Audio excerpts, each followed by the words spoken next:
नमस्कार, मैं सोनी ओझा और आप देख रहे हैं देश विदेश व राज्य की दिन की 10 प्रमुख खबरें।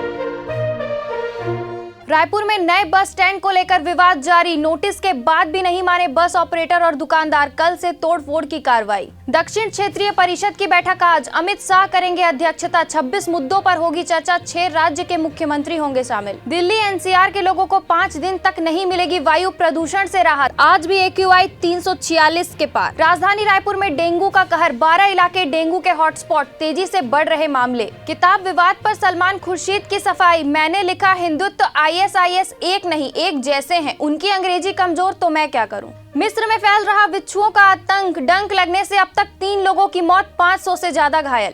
अमित शाह के JM वाले बयान पर अखिलेश यादव का पलटवार, कहा भाजपा के JM का मतलब है J से झूठ, A से अहंकार और M का मतलब है महंगाई। मुख्यमंत्री भूपेश बघेल की मासिक रेडियो वार्ता लोकवाणी की 23वीं कड़ी, आज कहा गांव की खुशहाली छत्तीसगढ़ मॉडल का पैमाना। शिल्पा शेट्टी और राज कुंद्रा की मुश्किलें नहीं हो रही कम, अब दर्ज हुआ धोखाधड़ी का केस। देश में कोरोना संक्रमण के 11,271 नए मामले और 285 लोगों की मौत। वैक्सीन का आंकड़ा 112 करोड़ के पार। ऐसे ही देश विदेश व राज्य से अपडेट रहने के लिए हमारे चैनल को लाइक और सब्सक्राइब करना ना भूलें। देखते रहिए News Plus 21, आपके हक की बात।